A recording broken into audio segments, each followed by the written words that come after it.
Today I wanted to discuss Unearthed, the collected comic works of Donovan Cater. Donovan Cater was a underground cartoonist, and I think he's like a lot of underground cartoonists, a lot of independent cartoonists, that they did pretty decent body of work. And for whatever reason, maybe it didn't catch on as it should have. Jeff Manley, who's also an independent cartoonist out of Michigan, he took these comics, its original work, scanned them, cleaned them up, and published this book about a week ago. And so I had the opportunity to read this and I wanted to share a few thoughts. So this book has several various types of different types of comics. I mean, there's like one series, another series. There's one series called Why I Hate People, about this one guy who's kind of antisocial. There's one about a character named Moore, Moore, who talks about a lot of thoughts about working in the corporate world, being in a job and not being able to kind of do what you really want to do in life, like a lot of people have to go through. And there's different pinups and art, but to me, the series that really stands out is this Nolan Void series. Now, Nolan Void follows these characters. This is Jack, Tess, and Nigel. Jack Knoll of Nolan Void,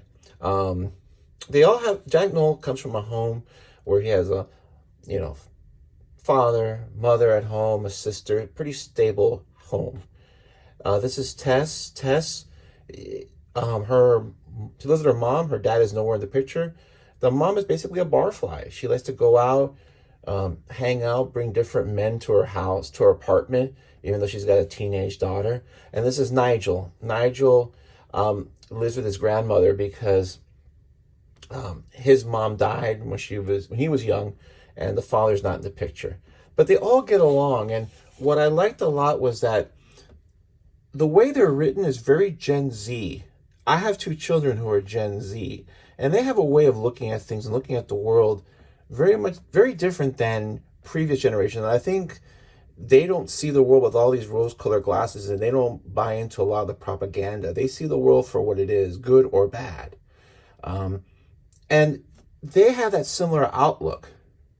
And it's interesting because when these books came out was when Gen Z was being born, basically. So in a lot of ways, these characters feel more authentic as high schoolers, maybe now more than back then. I mean, I'm just speaking as a parent, but that's just kind of my opinion. So basically, the books from the Nolan Void series that are here cover their first year in high school. And it's written pretty well. I mean, it's not written like by an adult that's trying to write like a teenager, and it comes across really lame and inauthentic. Donovan gets it. So there's various subplots that go on, and I'm just going to go over through some of the points that kind of like resonated with me, to use a fancy word, because that's where you can see some really good cartooning. Like there's a story where they get invited to a senior keg party out in the woods, and one of the girls that's there who's popular is passed out drunk, so these guys are just going to take advantage of her. And Tess is like, hey, you're not going to do that. And she's standing up to this guy who's going to like rape her. And then all of a sudden, this friend that they made earlier, and I wish I would have seen more of this character later on in the other series, because he was pretty funny. He kind of defends her, and I guess he's a bad dude because everybody just backs off. But the poignant part was that Jack and Nigel talk to Tess and say, you okay? And she's like, nah, the guys like that, they just talk tough. They just talk tough. They won't really, they're just bullies. And she's like, and they're like, you want us to stay with you? She's like, no, go. It's late. It's late already. Don't get in trouble. Just go home. I'll be okay. They're like, okay. So at the end, they leave. At the end, you see this, she's by herself, and then they zoom on her face, and she has this little tear. And all of a sudden, it changes the whole mood of the story, because Tess is very tough all the time. But you see this little crack in her armor, and then you wonder, is she crying because something like this that they tried to pull on this student, where they tried to take advantage of her sexually, and rape her because she was passed out? Did that happen to her? Or maybe was she just really scared the whole time and just acting tough, but in this moment when nobody's around, she can like be vulnerable and cry. It's a really lovely touch, and it adds a lot of dimension and warmth to her character. And again, there's no exposition. This is everything through conversation, so you don't really know which one it is, or could it be both? But it makes you think. Really, really good cartooning. I mean, as far as being simple to the point, telling the story, not trying to, draw like Jim Lee when you don't need to draw like Jim Lee. No offense to Jim Lee. But, not everything has to be with a ton of lines and perfect anatomy. There's another story where Tess gets invited to a dance, and all of a sudden you see her very pretty, very feminine. She goes to the dance, and then she finds out this guy only asked her. She puts two and two together and asks, this guy only asked her because she's like friends with this popular girl. So it's sort of like there's this underlying commentary about people being popular in high school and how you have to be part of the crowd to like be cool. And you see that in high school a lot. You see that in middle school, but you also see that post high school. So she says, what are you doing here crying? And she's like, I know my boyfriend. This is one of the popular girls. I know he's cheating with some other girl in the car. So Tess is like, forget it, let's get out of here.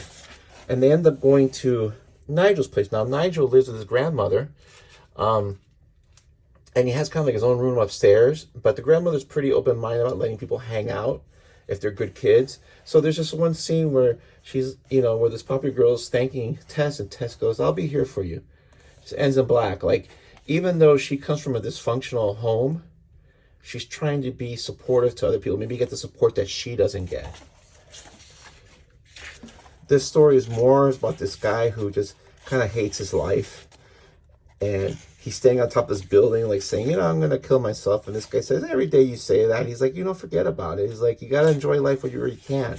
It's kind of interesting because I can see where people, this is a metaphor, but I can see where people have actually had this running through their heads. Another storyline.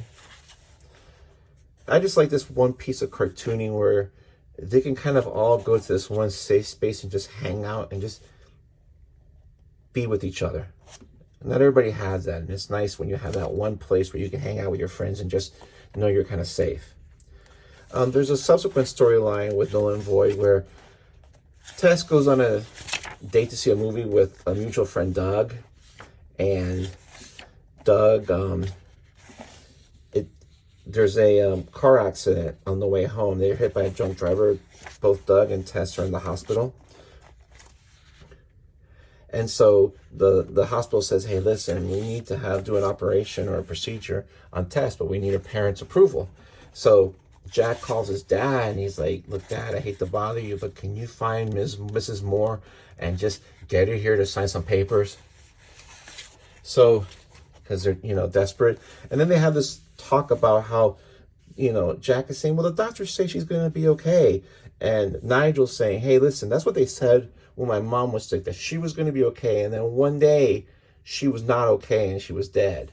And it's kind of like this interesting way of like, even though they're teenagers, they see what the reality is. And his experience, he's not buying into any miracles. He's like, I don't believe them when they say they're okay, because they told me everything was going to be okay, and then it wasn't okay. So later on, you cut to seeing Jack's dad, and Jack's dad finds Tess's mom. She's at a bar partying, and this guy's like, hey, leave my girlfriend alone. And Jack's dad just like basically kicks his ass and gets the mother to the hospital. And you have this scene here where Doug's mom is being told that Doug isn't going to make it. It's really, really sad, because he's just an innocent driver. And then you have this scene where Tess's mother is talking to her and kind of blaming her, saying, oh, things were going really good. Do you know how much this is going to cost? All this, and me. And I've seen a lot of parents like this, that I don't know why they had kids, because all they care about themselves is themselves. They're self-centered, or they are narcissistic. And at the end, she tells her, well, if you wouldn't have been driving around at night like a hussy, this wouldn't happen, which is exactly what she does. And Tess just says, you should leave. like she's already resigned. Like my mom's never going to change. I'm not going to have any hope for her. And it ends subsequent to a funeral, and their discussions about when people go to funerals. It's really, like I said, it's pretty on spot on, even though it's harsh, and it's very adult. There's other comics here as well, but I can tell you that after reading this, I really wish there was more of this Nolan Void series. I really like these characters. I would like to see more of what happened to them. It was interesting. It was pretty well done. So I like this book. It's about 250 pages, $10. You can order it through either Amazon. You go on Amazon, you type in Unearthed, the collected comics work of Donovan Cater, apologize, Donovan, and you'll find this book.